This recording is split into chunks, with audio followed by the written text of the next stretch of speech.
A Book of Fairy Tales. The Darning Needle. Once upon a time, there was a darning needle who thought herself very fine. She decided she wasn't really a darning needle at all. She was certain she was an embroidery needle. "Take great care of me, hold me tightly," said the darning needle to the fingers as they picked her up. "Don't drop me now. I am very fine, you know. If I were to fall on the floor, you would never find me again." "Don't worry," said the fingers as they held the darning needle round her waist. "See, I am coming with my train," said the darning needle, and she drew a long thread without a single knot after her. The fingers took the needle to the cook's slipper.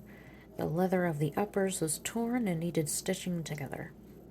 "Oh, this is vulgar work," complained the darning needle. "I shall never get through. I am too dainty. I shall break. I am breaking." And break she did. "I told you so, didn't I?" she went on.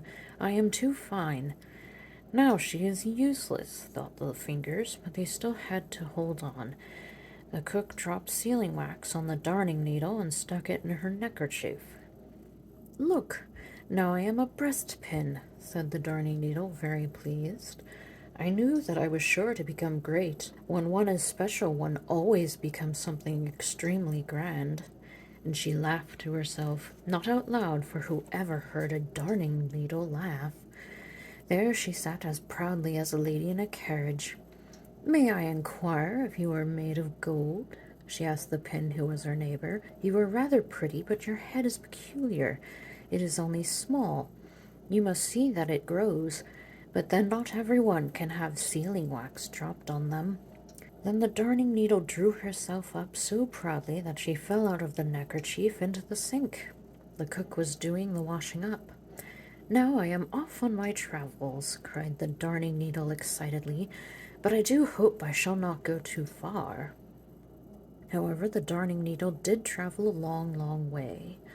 "I am too fine for this world," said she, as she lay in the gutter, "but I shall never forget who I am." She held herself very upright and smiled grandly. Splinters of wood, straw, pieces of soggy newspaper, and all sorts of things swirled past her. "See how they float along," said the darning needle. "They don't realize that someone as fine as myself is stuck down here. That sprinter thinks of nothing but himself. Pah! A mere chip. There goes a straw twirling round and round. Don't think so much of yourself. You may bump into a stone. And that old newspaper, all that is printed upon it was forgotten years ago. Yet see how it unfolds itself. I shall sit patiently and quietly. I know my worth, and that is enough for me." One day the darning needle saw something glittering brightly beside her. She was certain it was a diamond. Actually, it was a chip of bottle glass. "How do you do? I am a breastpin. Surely you are a diamond." "Oh, yes, something like that," agreed the glass. So they each thought themselves very rare and precious, and complained of the extraordinary haughtiness of the rest of the world. "I have come from a lady's work-box," declared the darning needle. The lady was a cook. She had 5 fingers on each hand. I have never met anything as conceited as those 5 fingers, and yet they were only there to take me in and out of the work-box. "Were they of noble birth? Did they shine?" asked the bottle-glass. "Certainly not," replied the darning needle, "but how arrogant they were. Finger was their surname. They stood up very upright, side by side, although they were of different heights. The first, Thumbkin, was short and fat. He sometimes stood opposite the others and only had one bend in his back.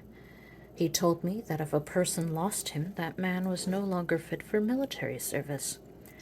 Foreman, the second one, poked into everything, dipped into sweet and sour, pointed at the sun and moon, and pressed on the pen when the fingers wrote.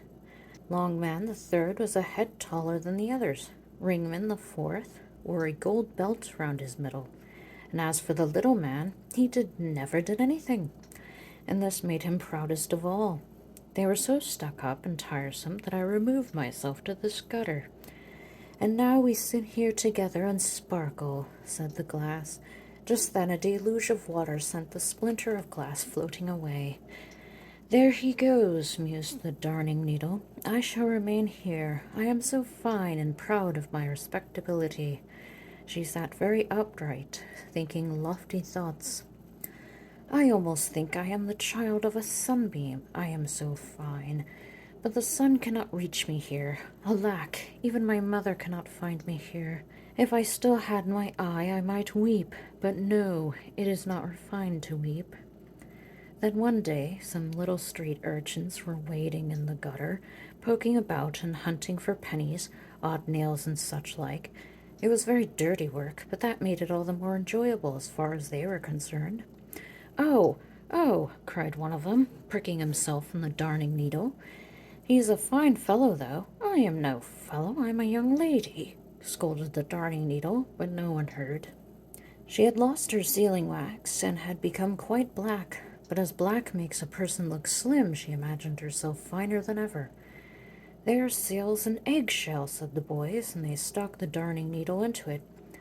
White walls and a lady in black. What a striking contrast, said the Darning Needle. Now everyone can see me.